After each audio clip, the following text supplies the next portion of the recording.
स्वागत है एक बार फिर आप सभी का आपके अपने YouTube चैनल PS क्लासेस पर। तो दोस्तों, जैसा कि आप लोग जानते हैं कि हम क्लास 12 केमिस्ट्री के चैप्टर वाइज उन क्वेश्चनों का वीडियो अपलोड कर रहे हैं जो आपके बोर्ड एग्जाम के लिए ज़्यादा महत्वपूर्ण है। तो स्टूडेंट, आज के इस वीडियो लेक्चर में डी ब्लॉक लेसन से आपके बोर्ड एग्जाम की दृष्टि से एक वेरी मोस्ट इंपॉर्टेंट क्वेश्चन को डिस्कस करने जा रहे हैं, जो आपसे शॉर्ट क्वेश्चन के रूप में बच्चों 3 नंबर में पूछा जाता है। एक बार फिर से आपको बता रहा हूँ बच्चों, आपके बोर्ड एग्जाम की दृष्टि से ये क्वेश्चन वेरी मोस्ट इंपोर्टेंट है, इसकी तैयारी जरूर करके जाएं। तो स्टूडेंट, शुरुआत करते हैं वीडियो लेक्चर की। स्टूडेंट, जिस क्वेश्चन को हमें आज समझना है, समय बचाने के लिए उस क्वेश्चन को मैंने पहले स्क्रीन पर लिख रखा है। ठीक है, अब क्वेश्चन को समझते हैं और फिर इसके आंसर को देखते हैं। तो शुरुआत करते हैं।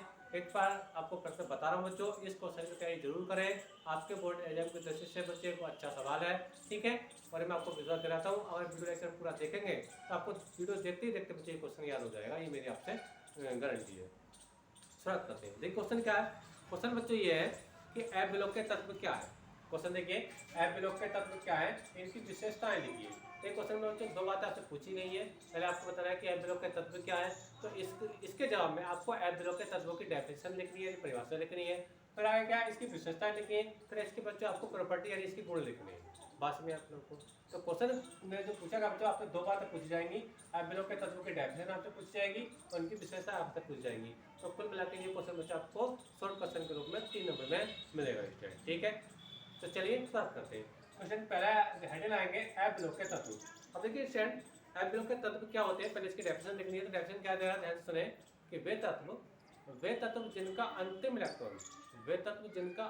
इलेक्ट्रॉन F उपकोष में प्रवेश करता है, कॉमा अवलोक्य तत्व कहलाते हैं। क्या समझे, ध्यान सुने कि वे तत्व जिनका अंतिम इलेक्ट्रॉन F उपकोष में प्रवेश करता है, कॉमा अवलोक्य तत्व कहलाते हैं। मुझ तो मैं तब पूछेंगे आएंगे। ठीक है, ध्यान सुनिए, बोर्ड पर देखिए।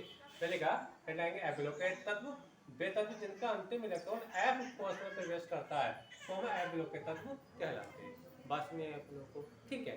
अब इस तरह बात करते हैं कि आवर्त सारणी में कितने तत्व अवलोक्य तत्व कहलाते हैं।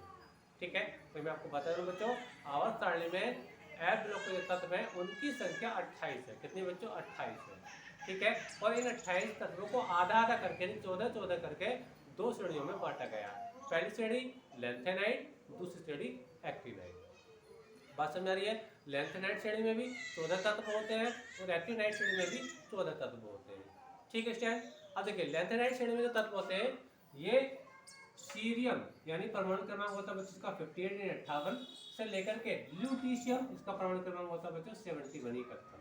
ठीक है, यानी कहने का मतलब ये है कि जो लैंथेनाइड श्रेणी होती है बच्चों, उसके अंदर 14 तत्व होते हैं। वो कहाँ से होते हैं, 58 से लेकर के 71 तक। ठीक है, और इसके बीच में और भी एलिमेंट आएंगे सीरियम से, मतलब ये तो परमाणु क्रमांक 58 वाला आ गया, फिर 59, 60, 61, 63, 64, ये कहाँ तक जाएगा, 71 तक जाएगा। ठीक है, तो ये जो तत्व होंगे बच्चों, ये होंगे, इस श्रेणी को बोलते हैं बच्चों लैंथेनाइड श्रेणी।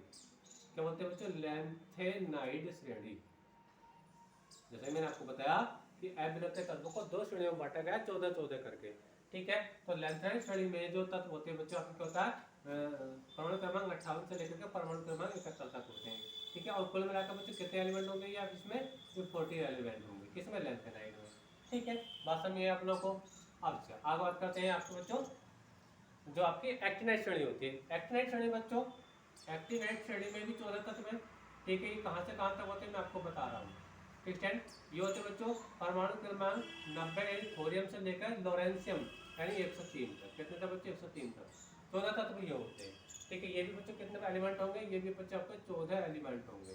ठीक है, इस प्रकार से तो 14 एलिमेंट ये हुए जो आपके लैंथेनाइड श्रेणी में आ रहा है, 14 एलिमेंट ये हुए, ठीक है, जो आपके एक्टिनाइड श्रेणी में आ रहा है। बस में आ रही है। तो कुल मिलाकर टोटल अवलोक के अंदर जो एलिमेंट होते हैं, टोटल एलिमेंट जो होते हैं, अवलोक बच्चों को कितने होते हैं, वो होते हैं बच्चों आपके 28 एलिमेंट। कितने होते हैं बच्चों, टोटल एलिमेंट अवलोक में कितने होंगे, 28 होंगे।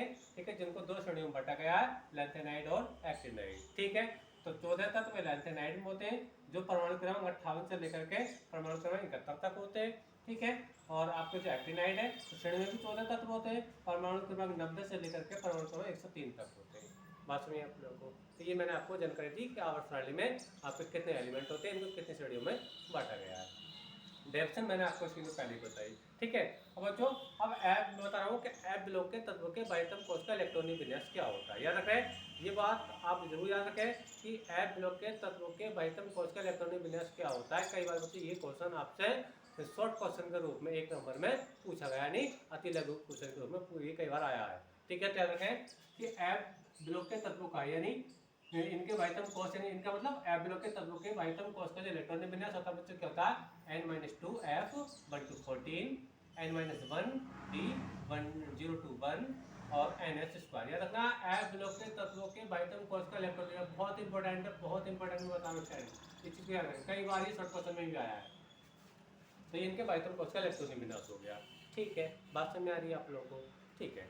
अच्छा, अब बात करेंगे विशेषताओं की। तो विशेषताएं क्या होती है बच्चों, पहली विशेषता क्या, इस ब्लॉक के सभी तत्व क्या बच्चों धातु, सभी क्या मेटल्स है, यानी ये जो आपके 14 के 14 तत्व हैं ब्लॉक में, ये सब क्या सब धातु हैं बच्चों, क्या ये सब धातु हैं, अर्थात ये सब क्या बच्चों ये मेटल्स हैं। बात में आप लोगों को, तो पहली प्रॉपर्टी आपको समझ आई, सारे के सारे क्या ये मेटल्स यानी धातु है। दूसरी प्रॉपर्टी क्या बच्चों, दूसरी प्रॉपर्टी ये कि ये सभी तत्व परिवर्ती संयोजकता प्रदर्शित करते हैं, यानी ये वेरिएबल वैलेंसी शो करते हैं। कौन ऐप ब्लॉक के तत्व परिवर्ती संयोजकता शो करते हैं, लेकिन एक इंपॉर्टेंट बात यह है कि इनकी जो स्थायी संयोजकता बन जाती है, यानी स्टेबल जो वैलेंसी मानी जाती है, जो कितनी मानी जाती है, +3 मानी जाती है। याद रखना ऐप ब्लॉक के तत्वों की जो स्थायी संयोजकता यानी सामान्य संयोजकता मानी जाती है, वो कितनी मानी जाती है, +3 मानी जाती है। इस बात को याद रखें, किसके लिए, ऐप ब्लॉक के लिए। नेक्स्ट बात क्या है, नेक्स्ट है ये सभी तत्व संकर यौगिक बनाते हैं। ये सभी तत्व क्या होते हैं बच्चों, जटिल यौगिक बनाते हैं, यानी उपसहज संयोजक यौगिक बनाते हैं, जो हम अगले लेसन में पढ़ेंगे, ठीक है स्टूडेंट, याद करें। आज देखिए ये जो आपके सभी जो ब्लॉक के तत्व है संकर यौगिक बनाते हैं, इसका रीजन क्या होता है बच्चों, कि इसके अंदर क्या होता है, डी कोष होता है, जिसमें अनपेयर्ड इलेक्ट्रॉन पाए जाते हैं। बात सुना है आपको, तो इसका जो रीजन है संकर यौगिक बनाने का ब्लॉक के तत्वों को, वो क्या है कि इनके अंदर क्या होता है, डी कोष रहता है, जिसके अंदर अनपेयर्ड इलेक्ट्रॉन रहते हैं, जिसकी वजह से ये संकर यौगिक बनाते हैं, ठीक है। अच्छा, बात करते हैं आगे। ये सभी तत्व अनुचुंबकीय गुण प्रदर्शित करते हैं। अनुचुंबकीय का मतलब क्या, यानी जब इन तत्वों को, यानी ऐप ब्लॉक के तत्वों को, ठीक है, चुंबक के पास लेकर के आते हैं, तो चुंबक के क्या होते हैं बच्चों, ये आकर्षित हो जाते हैं, क्या होते हैं, आकर्षित हो जाते हैं, ठीक है। तो ऐसे पदार्थ या ऐसे एलिमेंट जो चुंबकीय को आकर्षित होते हैं, तो क्या कहलाते हैं बच्चों, अनुचुंबकीय कहलाते हैं, क्या कहते हैं, अनुचुंबकीय। तो याद रखना ऐप ब्लॉक के जो सभी तत्व हैं, पहली बात तो आप जान सारी की सारी धातु है, ठीक है, जब ये चुंबक के पास इनको रखते हैं तो चुंबकीय क्या होते हैं, आकर्षित हो जाते हैं। तो चुंबकीय को आकर्षित होना क्या कहलाता है बच्चों, अनुचुंबकीय कहलाता है, कहलाता है अनुचुंबकीय। हालांकि क्या देखिए, इन्हें अंतर संक्रमण तत्व भी कहते हैं, इन्हें अंतर संक्रमण तत्व भी कहते हैं, क्योंकि डी ब्लॉक के तत्वों को, डी ब्लॉक के तत्वों को हम बोलते हैं संक्रमण तत्व, ठीक है। तो ऐप ब्लॉक के तत्वों को क्या बोलते हैं, हम अंतर संक्रमण तत्व बोलते हैं। ऐप ब्लॉक के तत्वों को बोलते हैं बच्चों अंतर संक्रमण तत्व कहते हैं, इस बात को भी याद रखना। डी ब्लॉक के तत्वों को बोलते हैं संक्रमण तत्व, जैसे मैंने पिछले वीडियो लेक्चर में आपको पढ़ाया था, लेकिन ऐप ब्लॉक के तत्वों को हम बोलते हैं बच्चों अंतर संक्रमण तत्व बोलते हैं। बस ये आप लोग को, तो इसकी विशेषताएं थी, ठीक है। ये इसके बाह्यतम कोश का इलेक्ट्रॉनिक विन्यास मैंने आपको बताया। टोटल एलिमेंट 28 होते हैं, 2 श्रेणियों में बांटे गए हैं, लैंथेनाइड और एक्टिनाइड। लैंथेनाइड में परमाणु क्रमांक 58 से लेकर परमाणु क्रमांक 71 तक के तत्व है, ठीक है। और एक्टिनाइड में परमाणु क्रमांक 90 से लेकर के परमाणु क्रमांक 103 तक के तत्व, यानी इनके बीच में और भी एलिमेंट आएंगे, कहाँ तक आएंगे, 71 तक आएंगे, इसमें 91 92 लेकर कहाँ तक आएंगे, 103 तक आएंगे, ठीक है। डेफिनेशन मैंने बच्चों इसके ऊपर ये लिख दी है। उम्मीद करता हूँ कि पूरा लेक्चर बच्चा आपको अच्छे समझ में आ गया होगा, ठीक है। यहाँ तक समझ में आ गया है तो आप लोग मेरे विशेष रिक्वेस्ट है कि वीडियो को लाइक और अपने दोस्तों में शेयर कर दीजिए, ठीक है। मिलेंगे किसी नेक्स्ट वीडियो में किसी नेक्स्ट टॉपिक के साथ, तब तक के लिए धन्यवाद। कमेंट करके जरूर बताएं वीडियो लेक्चर कैसा लगा।